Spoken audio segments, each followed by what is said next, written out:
faz sentido também, a liderança do Hamas, né, em especial o Sami Abu Zuhri, ele fala que a Rússia precisa desempenhar um papel crucial na reconstrução de Gaza, que seria fundamental.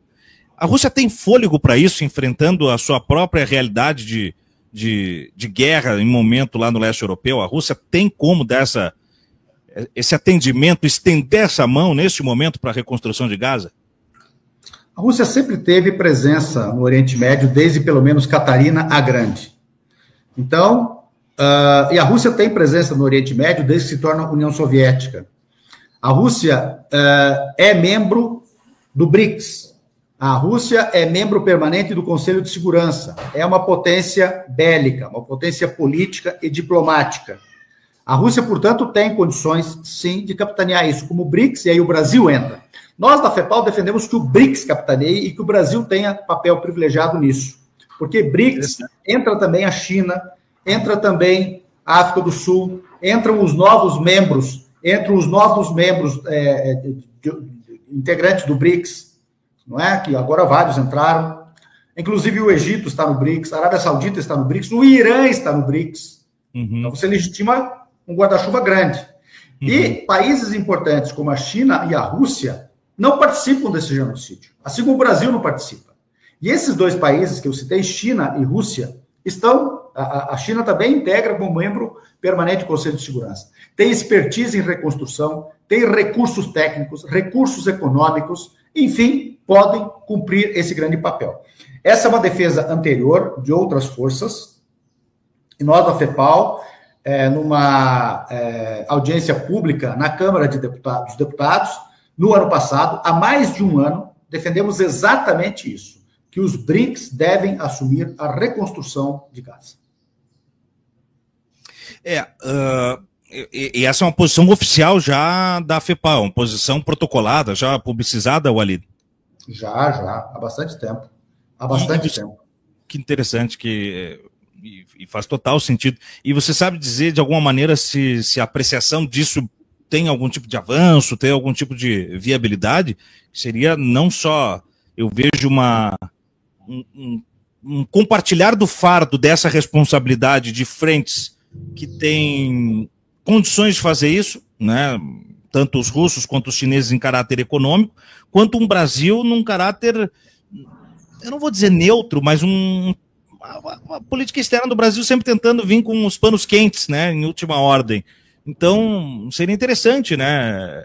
É uma visão interessante, e sem falar que isso fortalece os BRICS, que estão precisando também pegar um ritmo, né, de representação, especialmente agora com o Donald Trump ascendendo num enfrentamento direto ao próprio BRICS, né?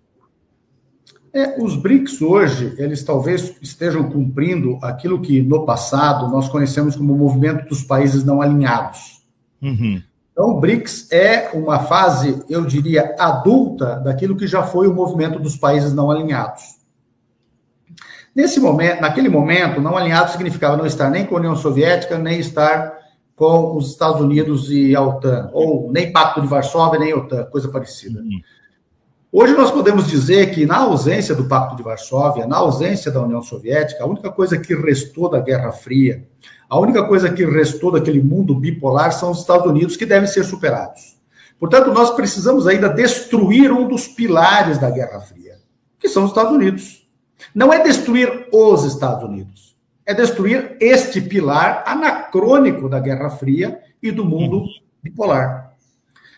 O restante, a Rússia tem legitimidade para estar hoje como um país não alinhado à Guerra Fria e ao pilar da Guerra Fria, porque deixou de ser União Soviética, saiu do mundo bipolar. A China se torna também diferente do que ela era neste mundo antes da Guerra Fria ou antes da queda da União Soviética.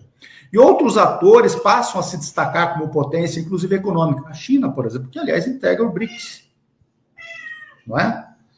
O Brasil hoje tem um papel internacional, diplomático e político, econômico e, porventura, por que não bélico, que ele não tinha tempos atrás. O Brasil só se torna um grande protagonista, inclusive aumentando em muitas vezes o seu comércio bilateral com o mundo árabe, a partir de 2023, quando no primeiro mandato do governo Lula ele realiza a cúpula países árabes e países da América do Sul, tudo isso mudou. O mundo hoje, ele tem um anacronismo, que chama-se Estados Unidos/OTAN. Israel está neste anacronismo. Israel só passa a existir porque o Ocidente diz que quer ter uma base militar ali. Sem os Estados Unidos, esse genocídio não teria acontecido. Até 7 de outubro do ano passado, quando completou um ano, os Estados Unidos tinham dado para Israel, nesse extermínio, 24 bilhões de dólares. Isso dá, mais ou menos, pela cotação do dólar de hoje, em reais, 2,5 milhões de reais para cada palestino exterminado. Nenhum extermínio da história custou tanto. Sem os Estados Unidos, nada disso teria acontecido.